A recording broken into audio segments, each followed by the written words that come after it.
Keith, how are we doing today? I'm doing well, Chris. Thanks for having me on. Of course, of course. So we have Keith Willis here with us today from Core Management Training, and we're going to go over your story today, my friend.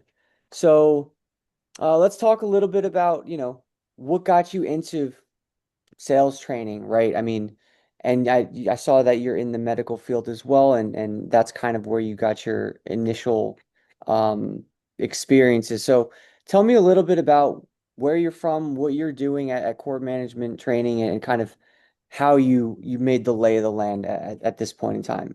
Okay, well, yeah, so I definitely will do that. So, Chris, I started out in the military. I spent 6 years in the Army. I got out as a captain. So, when I was in the process of getting out, I went through a program that helped prepare me to transition into corporate America. At the time, there weren't a lot of agencies that did this.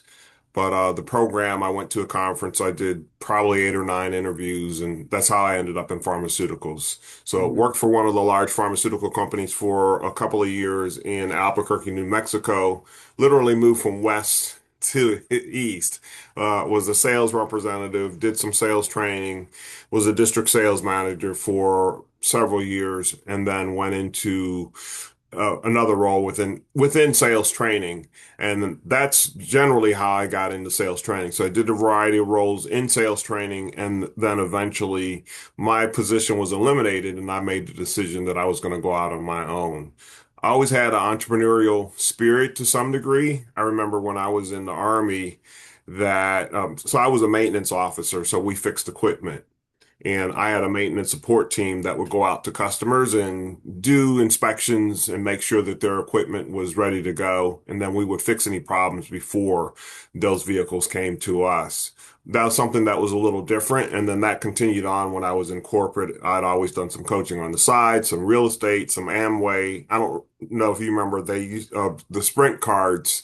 There used to be the fiber optic network. That was a big deal back in the day. So I used Okay. to do that also. So at some point in time, it just made sense to at least try and see what it would mean to build my own company. So that's how I ended up where I am now. Okay, awesome. And when you set out to build the company, kind of what was your goal with it, right? Like what did you want, what problem did you want to, I guess, solve in the marketplace that you didn't see other companies trying to solve?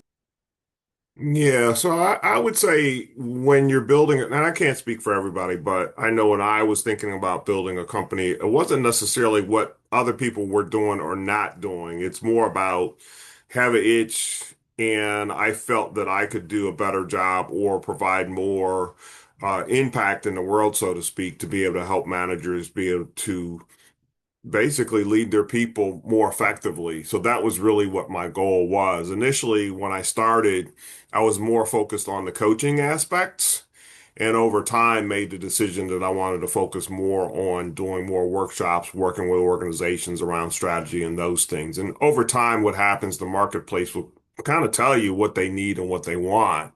And coaching individual managers can be a little bit more challenging because a lot of managers don't want to pay out of pocket. And so oftentimes, if I do any coaching, it's a happenstance of the training that I do. Got it. Okay, so you kind of moved from the one-on-one coaching aspect to the one-to-many, right? Coaching the Yeah. managers to kind of train their own sales teams. Yeah, exactly. Exactly. Okay, got it. And I guess how did you get that to scale, right? Did you do in person? Did you kind of do start online to kind of cast a wide net? What was your plan when you went to start scaling that product and that service? Yeah, so I think like a lot of folks, it can be a little haphazard because I had worked within training within life sciences. I knew other vendors and things like that. So sometimes the starting point is you do facilitation, work with other companies and do workshops and those type of things, and then begin to build your own book based on relationships, network, and those type of things. So for me, it wasn't any different. Had an opportunity to do some facilitation, ended up being my own content that I was doing with folks. And then you just kind of build it from there. So it's proverbial up and down when you're consulting and working with companies, and just take some time to build your book. Somebody told me that generally it takes 2 years, whether you're on your own or you're working with another company and you're doing your own business development and you're building out your book. So that was the initial start. I had also thought about doing events and those type of things.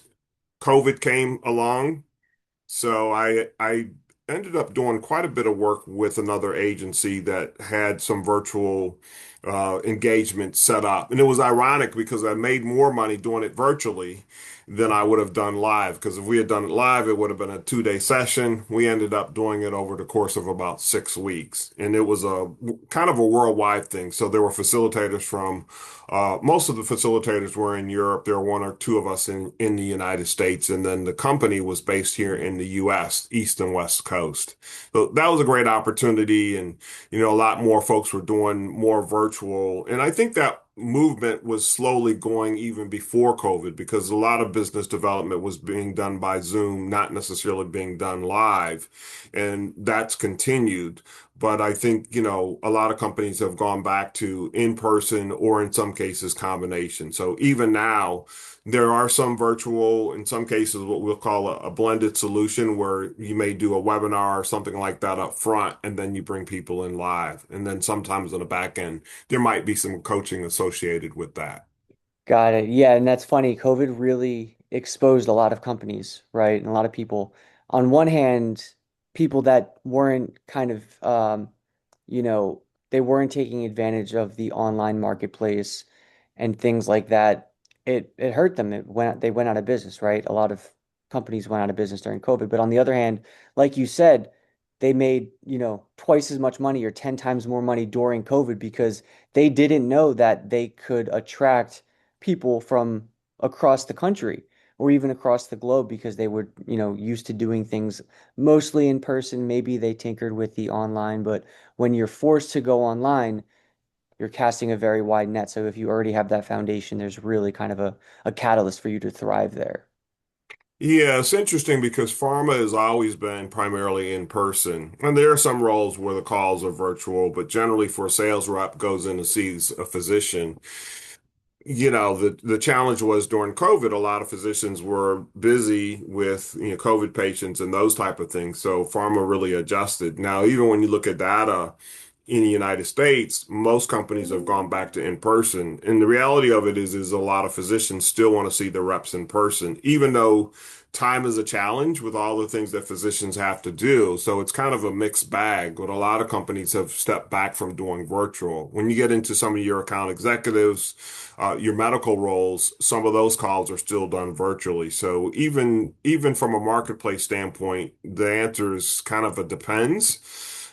A lot of the companies that support the pharmaceutical companies, it's a blend. I mean, it's easier to do a bunch of virtual calls and those type of things versus trying to get to see people in person.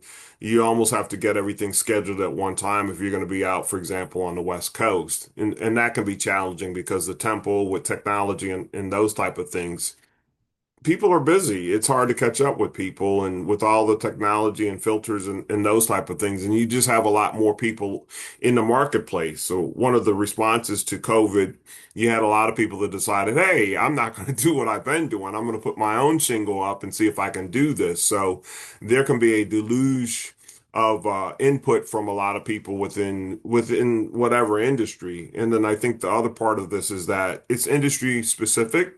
So if you look at SaaS, I had talked to people in SaaS that said, hey, this is what we've been doing. A lot of our calls, a lot of our sales were always virtual. And then when you look at the technology behind it, that goes in turn. So if I go and I talk with a pharmaceutical company, when we talk about recording calls and things like that with CRM systems, pharma maybe not so much. There's AI and there's other technology to help the rep prepare. But if I'm in a SaaS company, a lot of the CRM systems they're recording the calls and helping enable coaching for managers because those calls are done in an office or that type of setting. So it really does make a big difference in the the industry that you're in and what those changes are, even with real estate. And we downsized and we sold our house at the height of COVID. And real estate agents were still going in and out, but I'm sure if you talk to real estate agents and how they do their business, definitely a lot of changes, but would look very different versus SaaS versus pharma and how they implement and use some of the new technology. Sure, sure. So, I guess, deep dive into, some of your flagship programs, right? Like what exactly do you come in when somebody hires you or your team? What do you come in and offer, right? What's that framework that you're using to move that company from, recognizing and implementing a management problem to therefore make their salespeople more effective? It really depends, Christian, on what the issue is.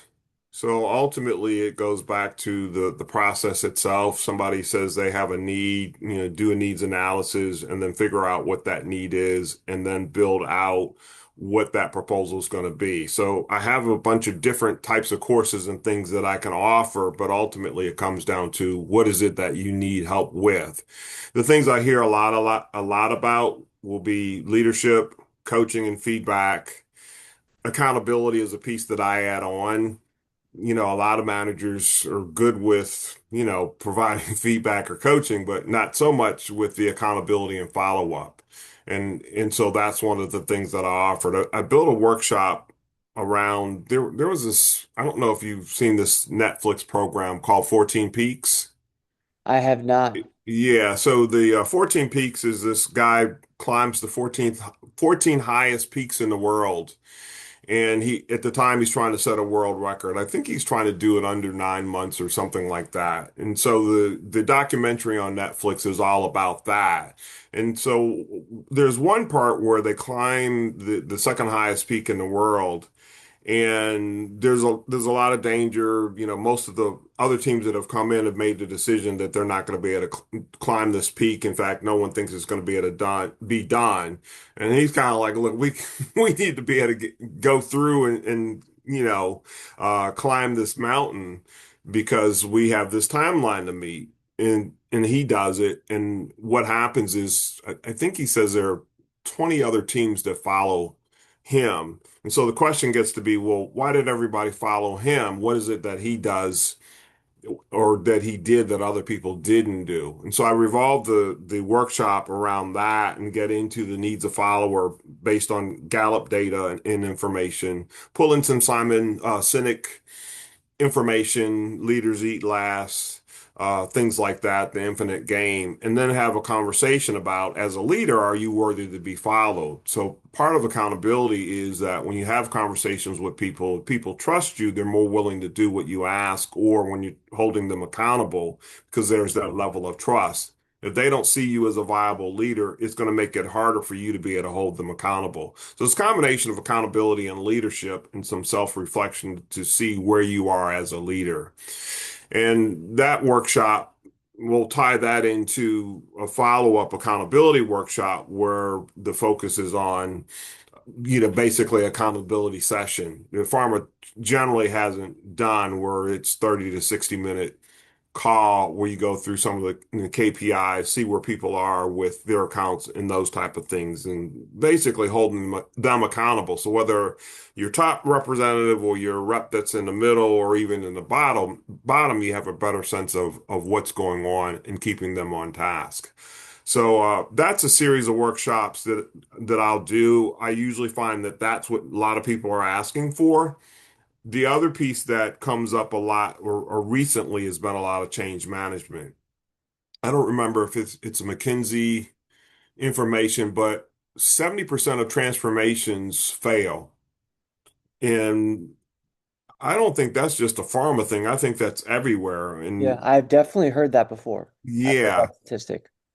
So when you think about AI, for example, as a tool, a lot of companies are embracing and utilizing AI. And they get some lift out of it, but maybe not as much lift. So, for example, in a lot of companies, they're using AI behind the scenes. And what I mean by that is for the average sales representative, if you're using a CRM system, AI sits in the background. There are other marketing tools, those type of things. There's AI that's there. But for the person from day to day, when it comes to AI. If you talk to 10 people in a company, all of them are using AI very differently. And in fact, there's no policy, there are no guidelines about how AI should be used, so it ends up being haphazard. I was at a conference at the end of last year, and I remember one of the leaders talking about performance management, and his expectation was that his people were going to use AI to help them consolidate, all the information and everything. Usually you have to, put together a document of some sort before your performance evaluation to help your manager. And I remember thinking to myself that, yeah, the likelihood that everybody's been trained to do that is probably slim and none. And not that everybody needs to use the same system, but what you get is haphazard. And then you begin to evaluate people on the use of a tool that there's no direction or guidance of what that looks like. And so that's where it becomes difficult. So when you talk about transformation, the broader question is, how do I, as an individual who's responsible for doing all of this work, how do I use this to accelerate what I do? And what we'll see happening in the marketplace is that more and more, people are concerned about their jobs and whether the jobs are going to disappear or not. And then the question gets to be, well, how do I, as an individual, use AI to be able to amplify what I bring to the table? So there's still this need for human connection, relationships, and things like that. And if you think about it, it's one of the reasons why a lot of companies have gone back to you need to be in the office. No, they've tried to meet people halfway, come in office 3 days a week. Talked to somebody yesterday, so they have to be in office Tuesday, Wednesday, Thursday. So Monday and Friday they can work virtually. A lot of companies have gone to that. And part of it is because ultimately relationships are important. So while, yeah, there are some organizations that have decided they're going to replace salespeople with AI, at the end of the day, people want to talk to people. I mean, if you think about it, how often do you get irritated when you call into somebody and you're talking to a robot? Customer service, it's the worst. You Exactly. just keep pressing zero until a Yeah, representative right. answers. It's crazy. Yeah, because you don't want to talk to a person. And, Yeah, and and so people don't like it. It's what they accept. So those are the things that I see when we begin to talk about AI and transformation and those type of things, and going back to what is the sales manager responsibility? Ultimately, is to drive sales, and that's a people piece. You can have all the tools sure. and resources as much as possible, but it comes down to having those individual conversations and coaching people around, even how to leverage the technology more effectively to deliver a more effective sales call with the client and customer to be able to help them. Got it. That's a great segue into my next question. How, with what you do and what you are coaching them on, like you said, a lot of people, a lot of sales teams are just kind of haphazardly using it. Everyone's doing a different thing with a different tool. So how are you implementing, number one, the technology into your programs and your kind of guidance? And number two, how are you using it in your own business? Or are those two the same things? Yeah, so they're definitely different things. I use AI every day in building and putting out content, information, those type of things. It's almost like a thinking partner. With clients, you have to have a conversation with them to see where they are in the spectrum of using AI. As I said earlier, a lot of companies are using the AI tools in the background. Challenge gets to be, how do you do that for individuals? What does that look like? And so if I talk to individual people, they'll say, yeah, here's how I'm using AI. I have this set up. I talked to a guy at a networking event, and he was showing me how he had set up where you could go into AI and it would help prepare for calls, product information, and things like that. Most companies, legal regulatory, that might be an issue.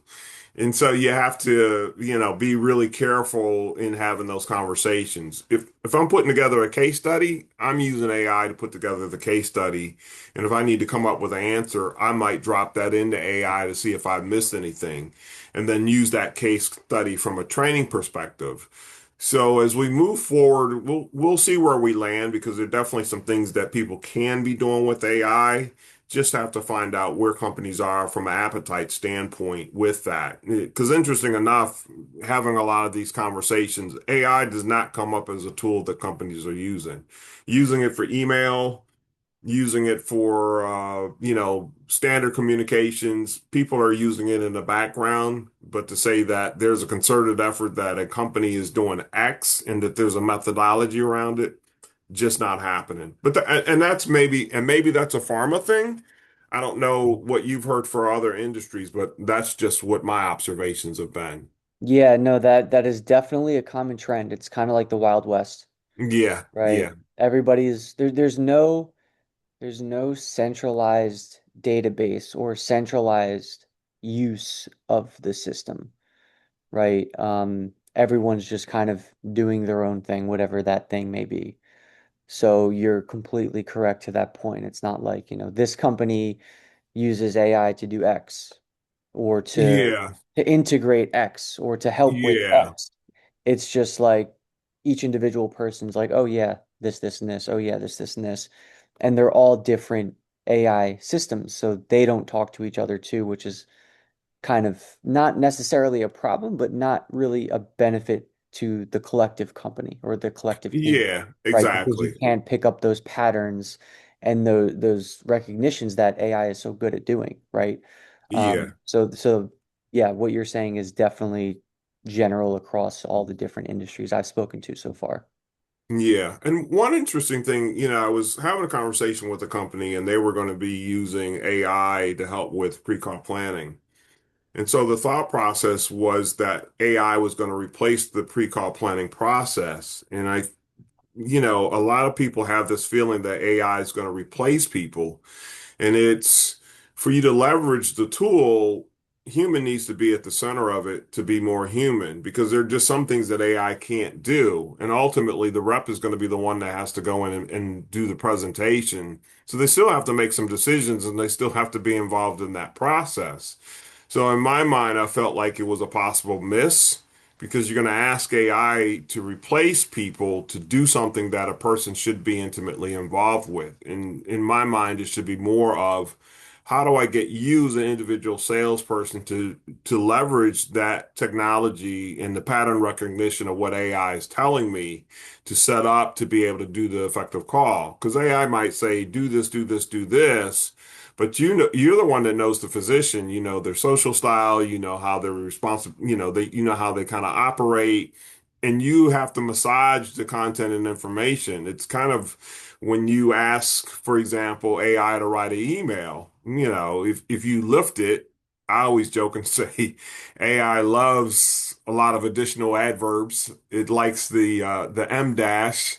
And it's who writes like that? People No, don't it's write the like funny that. thing is no one edits that out. So it's like you clearly used AI. You could have just edited Right. that out to look like it's real. Yeah.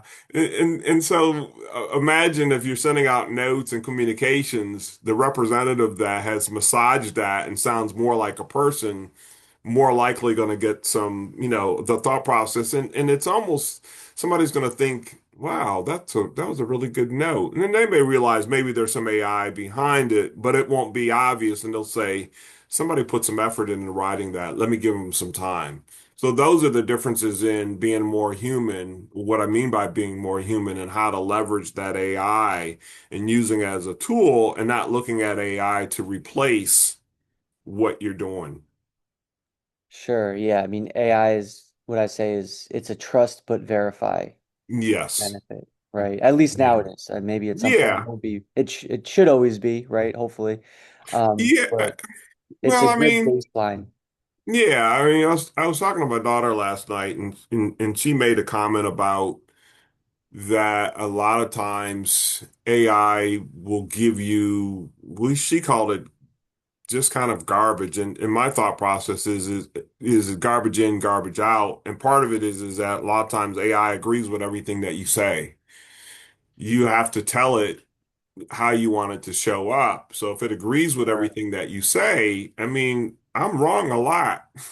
Mhm. So if you think about it from that standpoint, if your pattern recognition is flawed and your thought process is flawed, and you ask AI to amplify that. And that's why I say garbage in, garbage out. You have to think about the prompts and how you want AI to show up as your thinking partner to get the types of results that you're looking for.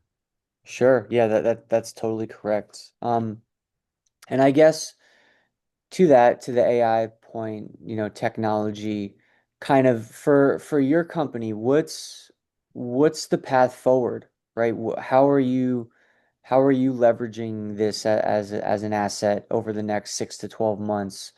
What's your growth plan? Where do you plan to be in the next, 6 to 12 months, and kind of how do you plan to get there?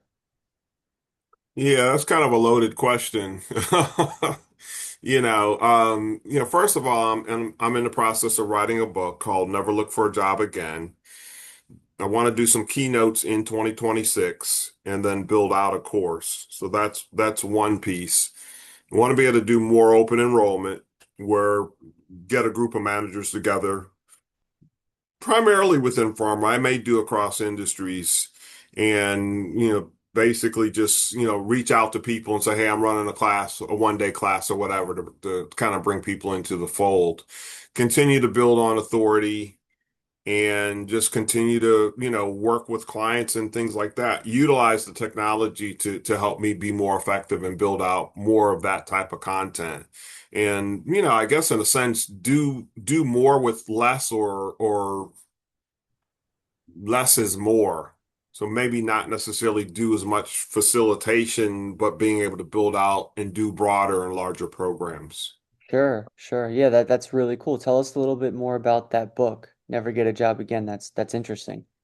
Yeah, so I said earlier that I was a what they call a JMO, junior military officer. I'd gone through this program, and over the years, it gives you a good framework about how to interview and those type of things. And over the course of my career, I've done a lot of coaching, a lot of helping people get jobs, mentoring, those type of things. I built out a career development guide, and I had given it to several people, and people told me that, hey, really like that. I put together an interview guide and some other things. And so I decided that I would begin to, build maybe a course out of it. And then I said, maybe it makes sense to just take my experiences and put that in a book format. So I've written the first draft so far. I'm in the process of doing interviews in regards to, what the course is going to look like and those type of things. And I came up with the name Never Look for a Job Again. I had a manager that used to say that if you're interviewing for a job, it should be your job to lose. And when I look back over my career, I realized that, yeah, in some cases, people reach out to you and say, hey, here's an opening, here's an opportunity. I had that happen to me a few times where I said, hey, I want to do X. And then next thing I knew, somebody was saying, hey, you need to post for this job. Had some conversations. I know there were a slew of us. There were about three of us. We all interviewed with the same cadre of people, but I think we had all been slotted because of the conversations we had had beforehand and that we were positioning.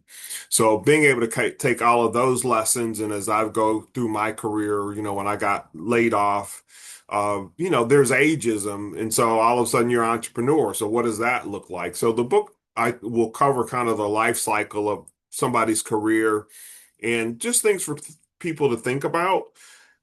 Their other thought processes, I think the one big thing that I want to get across to people is that you have control of your life. You're the captain of your ship and that you have control of your career.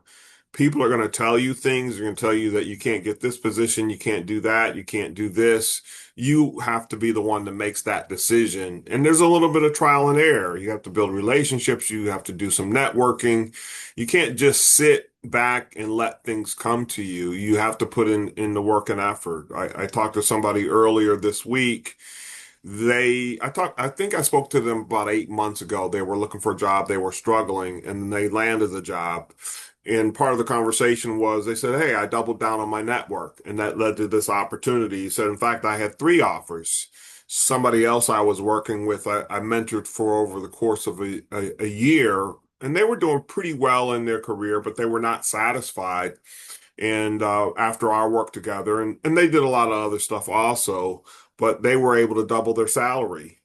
and, report into the leadership team. It was exactly what they wanted to do. So it's taking control, putting in the work, doing the things that you need to do. And if you do that, then you're going to put yourself in a good position.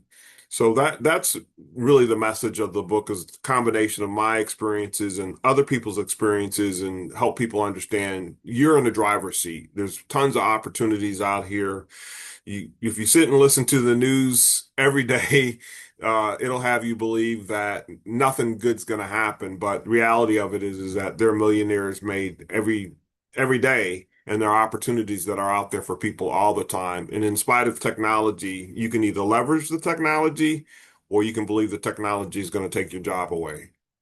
Sure, you can ride the wave or let it crush you, right? Yeah, right. Exactly. Exactly. That's awesome, Keith. I'm really enjoying this conversation here. And lastly, where could people find you? How can they get more information on you, what you do, the book, the updates when it will be released? Where can people find you? Yeah, so people can find me at coremanagementtraining.com. You can also find me on LinkedIn. I blog and post on a regular basis.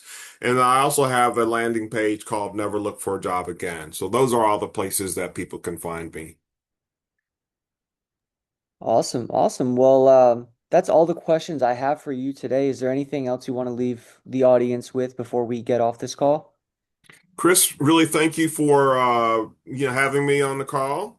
And hey, it's the beginning of 2026, so folks, go out and get it done.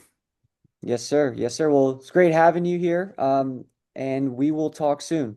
All right, Christian, thank you.